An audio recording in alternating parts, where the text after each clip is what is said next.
Hey, what's up, BFL fam? I'm Carlos. This is Steven. Hi, everybody. Welcome back to Brooklyn Fragrance Lover. Today we're going to be discussing two fragrances from the house of Olfactive Studio called Iris Shot and Violet Shot. Keep it right there. Brooklyn Fragrance Lover. Brooklyn Fragrance Lover.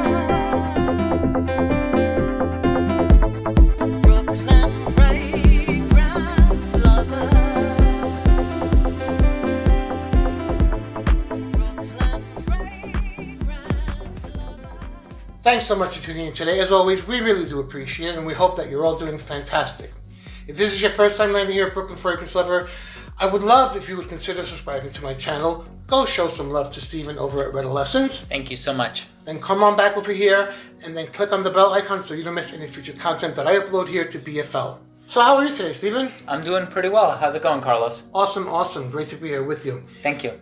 Olfactive Studio, you're familiar with the brand, yes? Oh yeah, for sure. I have quite a few of their fragrances and they're all fantastic. They have a lot of great offerings. The house was founded by Celine Verlour in 2011. I believe they have 18 fragrances released in their collection thus far. Okay. The two that we're talking about today are from the Sepia Collection, which debuted in 2018. So they find their inspirations from photography, from usually famous photographers, and Celine and the perfumer, whoever works on the particular fragrance, they've had many famous noses work on their products, and they get their inspiration from the feelings and the vibes that they get from the photo. Sure. This is the Sepia Collection, as I said, came out in 2018. There were three, which was Vanilla, Leather, and Chypre. That's right. Shot, and those were done by Bertrand Duchefort. We love his work. Absolutely. And the following three were florals, and it's Iris, Rose, and Violet Shot, which were done by Dominique Ropillon. Wow, that's amazing. And we love. Absolutely. So they're both sprayed here. Oh, the photographer for inspiration on this one was the work of Robert Greco. Inside the packaging, they actually supply, this is the picture of the photograph taken by Robert Greco, but inside there's actually a print inside of the box. That's beautiful. So you're the guest of honor today. Why don't we have you smell the first one closer to you? So we'll start on my side, and this is Iris Shot. And this is the type of iris that I just absolutely love. Iris is such an amazing and addictive ingredient. It has that waxy, slightly powdery and lipsticky thing going on. And this encapsulates it so perfectly. If you want a very natural, spellbinding, breathtaking, and true-to-life iris ingredient, you're definitely going to find it in this fragrance.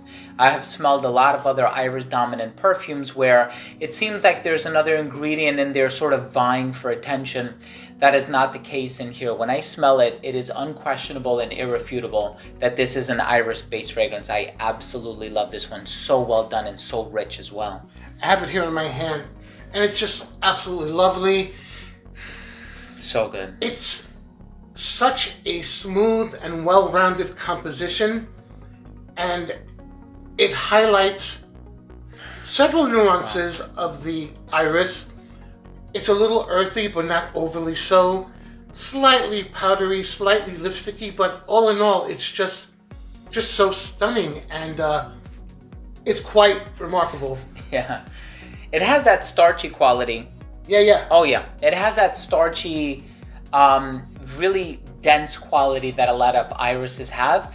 And you think, if it's a floral ingredient, maybe it's going to be billowy or expansive or ethereal. That's not the case here. It really stands on its own. It's a potent ingredient, not in terms of it being overwhelming or suffocating or anything like that, because it's not any of those things, but it's definitely a bold statement maker, and you will 100% pick up on it as soon as you spray this on your skin. We should mention that these are both X-ray de parfum concentrations. Now that explains a lot of it, yeah. These last on my skin for seems like days. They're quite enjoyable to wear. They're long lasting and they smell amazing. There were fragrances that have some things that kind of jump out at you. It's just a serene, perfectly well-rounded composition, both of these. And the rose is just as beautiful. Unfortunately, we don't have that one today. But here we have the violet shot. Oh, it's grassy. It's not so powdery like most violet fragrances, just a touch of powder. It has a woody nature about it in there that just makes it right down the line unisex. Sometimes violet can be kind of demure smelling or classic perfumery smelling. Sure. This take is just so modern, so completely unisex with the woodiness that surrounds the freshness of grass that you smell in there somewhat, and it's just really amazing. I love this one so much. Yeah, Both I of see. them. You know, it's interesting. I didn't pick up on it until you said it, but there is an earthy quality in here.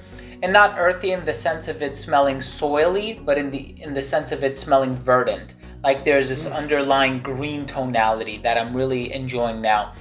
But of course, you know, whenever I think of violet, I also think of violet candies. And I feel like in this one, there's this ever so slightly powdery, ever so slightly, but also like an undertone of sweetness in here. And the sweetness is very mild, just something to bolster up the violet. And what I think I love the most about the fragrances in this collection, whether we're talking about, you know, the florals, including the rose, or even like the leather shot, the chypre shot, is that these are sort of becoming benchmark fragrances for these ingredients, where it becomes so easy for me to recommend these fragrances. For example, if there were somebody who said, you know, can you recommend a really good iris fragrance? I would say try, you know, iris shot. If they said, can you recommend a good leather fragrance? Try leather shot, so on and so forth. So it really sticks in your mind, but at the same time, when you smell each one of them, they are really accurate in terms of what they're trying to convey. The fragrance is wafting from my hand. I don't really need They're to strong. put my nose up to my hand because I can clearly smell it in the air, and they're just lovely. The whole collection overall, I've been a fan of since day one. I do remember the launch event in 2011 when I was with the Good Smellers, had a lot of fun, and Celine is a lovely woman. I'm very happy for where you've come since 2011. Amazing, amazing collection. You can find these at Perfumology in PA. I'll leave Nir Guy's information down below. If you don't know Nir, you must know Nir. He is wonderful, he's very helpful, and just an all-around great guy and great perfume retailer. This was a fun review to shoot because when the product just speaks for itself and the product just speaks to your nose and to your soul, it's just so much easier to do this, it's always our pleasure. We gotta share. I gotta share. I know you always share. That's nice of you. Yeah, thank you. Today we're on BFL, so I'm going to give away a 5ml can of each of these to one lucky subscriber. All you have to do is subscribe to Brooklyn Fragrance Lover, subscribe to Redolessence. Thank you. Like this video, then leave one comment down below with what you enjoyed most about this video today, or if you've tried any fragrances from the Olfactive Studio collection. We do hope that you enjoyed. As always, thank you for your love and your support. Until next time, you take care, stay blessed, and we will see you at the next video.